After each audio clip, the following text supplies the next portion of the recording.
Remember when the Berenstein Bears were spelled with an E? When Darth Vader said, "Luke, I am your father." When the Monopoly man wore a monocle and the Fruit of the Loom logo had a cornucopia behind the fruit? If your mind just nodded yes, you're in good company and you're probably wrong. This isn't a trick and it isn't a glitch in reality. It's a reveal about how memory truly works. Today, we're unpacking why millions of people can share the same wrong memory, feel absolutely certain about it, and still be mistaken, and why that says something profound about how our minds build the world. Here's the unsettling part first. Your memory is not a video camera quietly recording facts. Memory is a storyteller. Every time you remember, your brain reconstructs a scene from pieces meaning, emotion, context, and expectations, rather than simply replaying a perfect recording. That's why the Berenstein Bears feel like Berenstein to so many people. The Stein ending is a familiar pattern in names, so our mental autocorrect quietly nudges it into place. That's why so many of us hear, "Luke, I am your father," even though the line is actually, "No, I am your father." The misquote travels better out of context, so it sticks. And the Monopoly man? He never had a monocle. But our cartoonish schema for a wealthy banker top hat, tuxedo, monocle fills in the detail even when it wasn't there. It's not a deception. It's your brain completing the picture, if that makes you a little defensive good. That flicker of discomfort is a clue.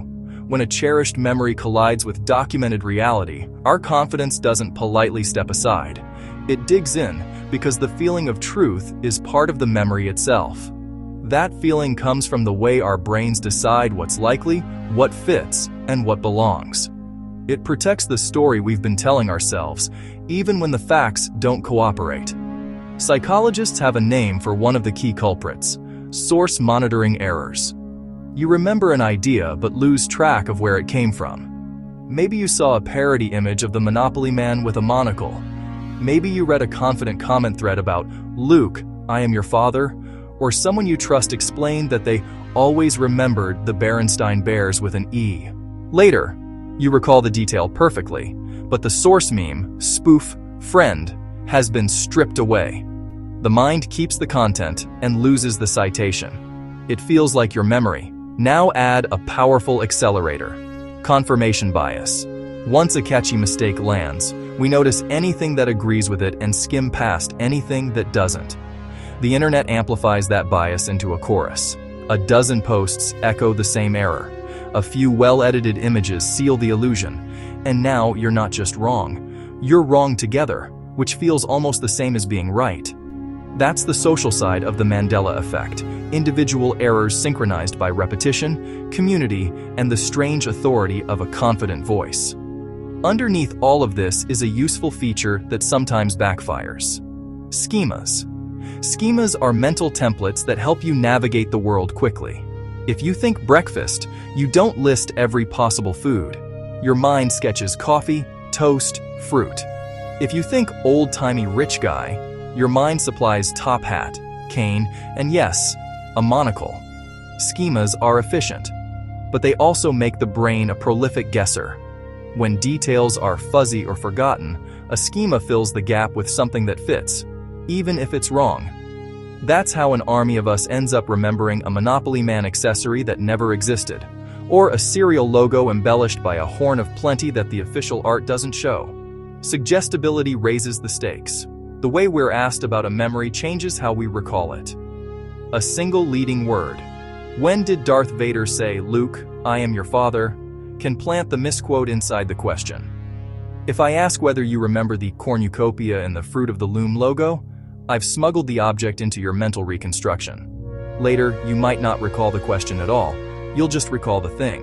Not because you're gullible, but because your memory system prioritizes building a coherent story over storing a perfect snapshot. And if you're wondering whether researchers can actually create false memories, the answer is yes, routinely and in controlled ways.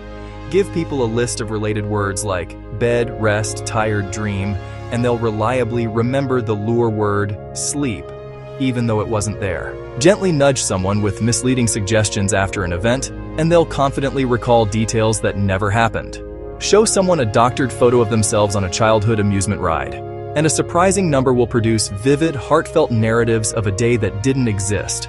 The point isn't to make you suspicious of everything you remember, it's to show the mechanism. Memory is optimized for meaning, not accuracy.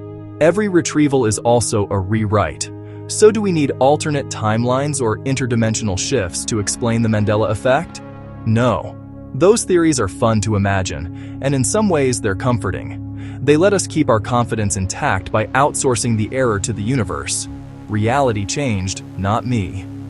But ordinary psychology is more than enough to produce the effect. Misattributed sources, schemas filling in gaps, social contagion turning one error into a shared illusion, suggestibility bending recollection under the pressure of a leading question. The boring explanation is actually the most astonishing. Your mind is powerful enough to create an experience that feels indisputably real and be wrong. Here's the empowering part. The goal isn't to stop trusting your memory, it's to trust it wisely. Start with humility. Confidence is a feeling, not a guarantee. Then practice cognitive hygiene. Pause at that rush of certainty and ask, what would the evidence look like? Verify with primary sources, original clips, first edition scans, brand guidelines, rather than screenshots or compilations that may have been edited. Compare versions side by side. Don't let a friendly comment section play expert in your head. And when the evidence disagrees with your internal movie, choose the evidence and update the story. That update isn't a defeat. It's a victory for a mind that can change. Try this with a few classics. Watch the actual scene from The Empire Strikes Back and hear the line for yourself. Look up official Berenstein book covers. Check the original Fruit of the Loom trademarks. Look at long-running brand guides for the Monopoly character and note what's there and what isn't.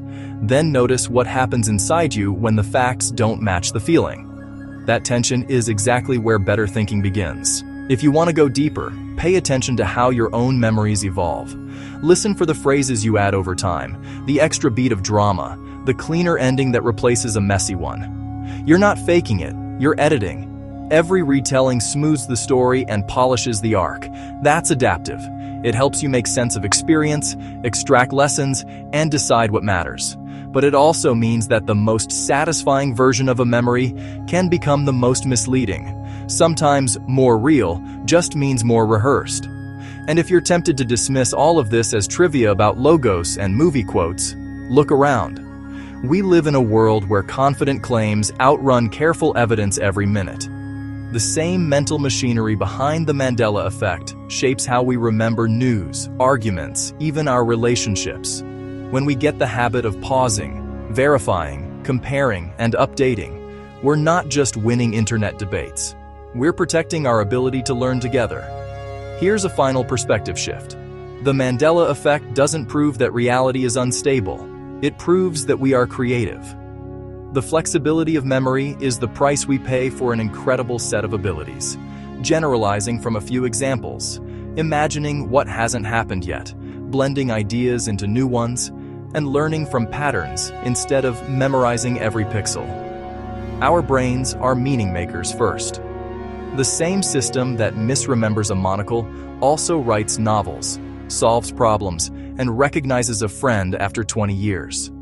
The cost of that gift is occasional, spectacular wrongness.